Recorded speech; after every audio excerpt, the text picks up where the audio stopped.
One player who has not appeared tonight is number 42, Chuck Muncy, who was the first offensive player chosen in the professional draft. I asked Chuck why he hasn't appeared yet. He said he had no idea. He said he thought maybe Era had forgotten that he was here. You might remember that there was another back who did not play in this game who went on to have some good years. That was a fellow by the name of Jim Brown. Yep. Thank you, Lee. Muncy also happened to miss the meetings today, which I think rather upset the coach. As it's game day and you don't make it to the meeting, you got to wonder whether the boy's interested in playing. Terry Hanratty has come into the lineup, and it is pouring here in Chicago. Hanratty on his very first play, firing out to Tommy Riemann, and a flash of lightning, and believe me, it is coming down. Lee Trevino at the Western Open a year ago here in Chicago, and that lightning caught him a little bit, and some of the fans, I think, remember about that. Many of the fans have pulled out, and we frankly don't blame them. Lightning cracking all around Soldier Field here in Chicago. Franco Harris obviously a little visible on the sidelines. Setbacks now are Fuqua 33, Rocky Flyer number 20.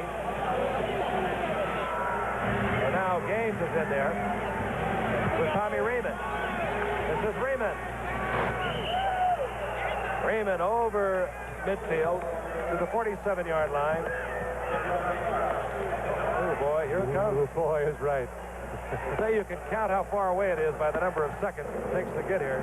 I don't know whether I'd want to stay under an umbrella because unless you've got a plastic shaft on it, you might be in deep trouble. Our producer and director, Chet Forty, returning, of course, to Montreal tonight. I'll be going to Canton, Ohio in the morning. I prefer my act.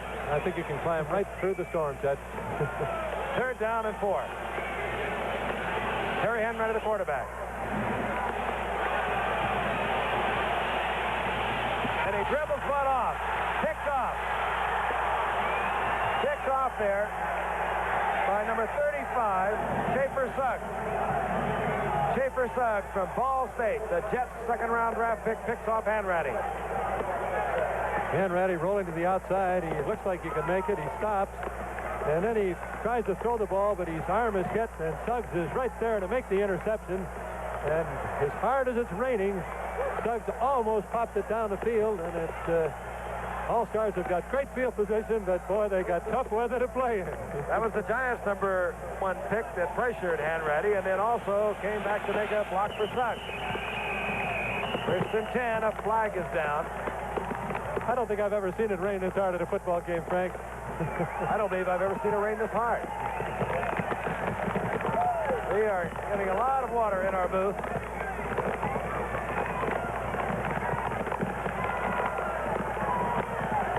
We played Northwestern here one year and had these kind of thunderstorms. Ara Parsegan was coaching Northwestern at that time. Chicago, I guess, can really turn on the rain. 5-yard penalty offside against the Steelers.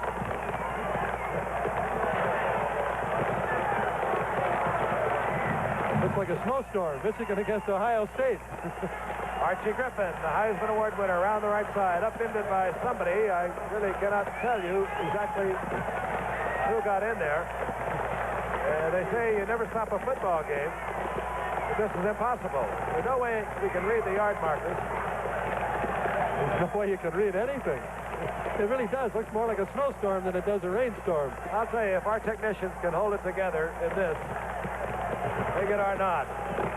Everything coming unglued now in the booth. This calls for a little poise on the field. Second down and 5. Jeff Blunt holds on to the football.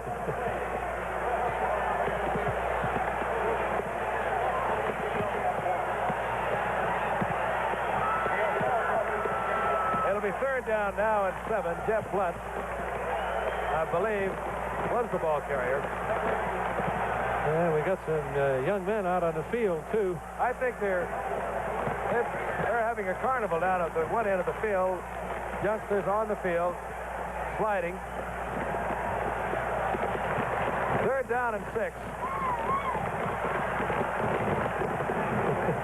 We may have the driest spot in town, but believe me, it's not too dry up here. Did Jim McKay really start this way? I think so, yeah. And Howard must have known Well, you something. can't He see stayed in down on the Montreal. field. You cannot, If you take a literally look cannot at it. see on the field. I have never seen anything quite like it. The only time I have is when I was a kid in Minnesota and we used to play in a snowstorm, Frank, and that's just about what it looks like. Even though this time it's straight up rain. There's literally hundreds of people out on the field now, sliding around. They're enjoying what's happening. It's going to be awfully hard to get control again and get them all off the field because it's very hard to identify them. Got the Absolute Steelers chaos. going to the sideline.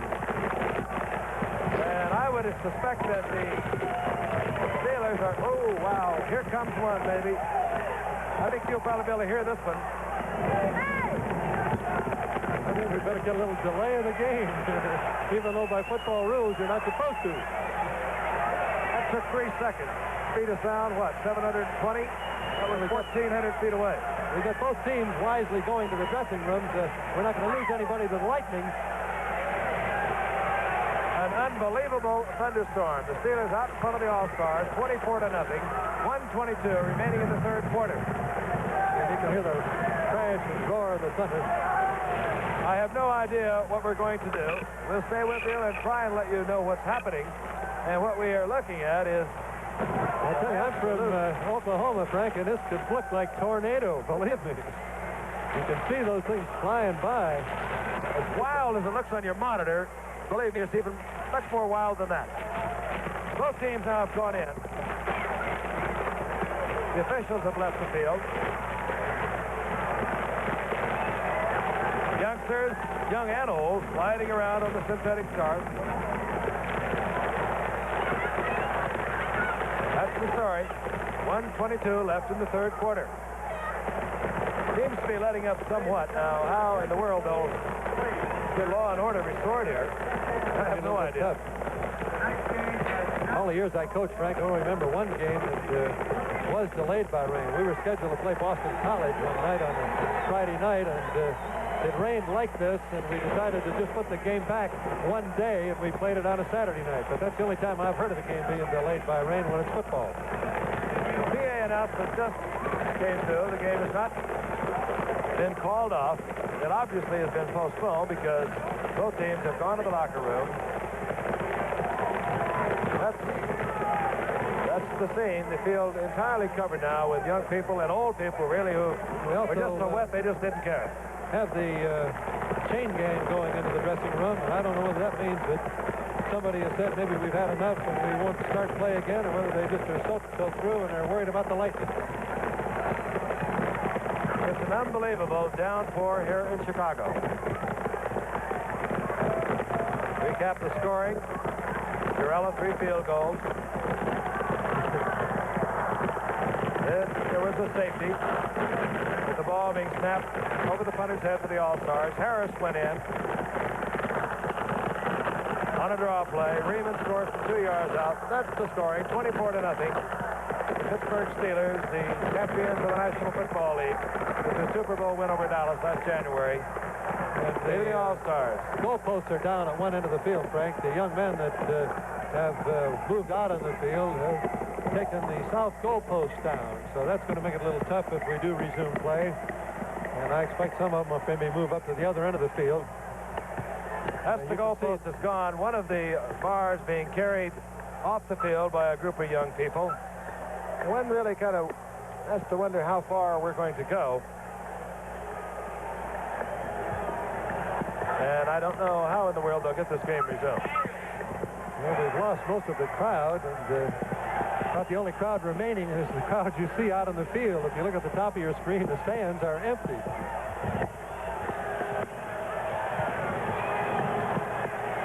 Commissioner Pete Rozelle is with us, as is the head of the Chicago Tribune Charities. They are here in the boxes next to us. I don't know what decision they might make. We have a game that the game had not been called off. very strong squadron of policemen protecting the north goalpost, though. I think we'll be able to keep that goalpost from being torn down. Meanwhile, they're really doing a number on the other one. You can forget that one for potential field goals. There goes part of it. That means all field goals will be kicked into the wind should we resume play.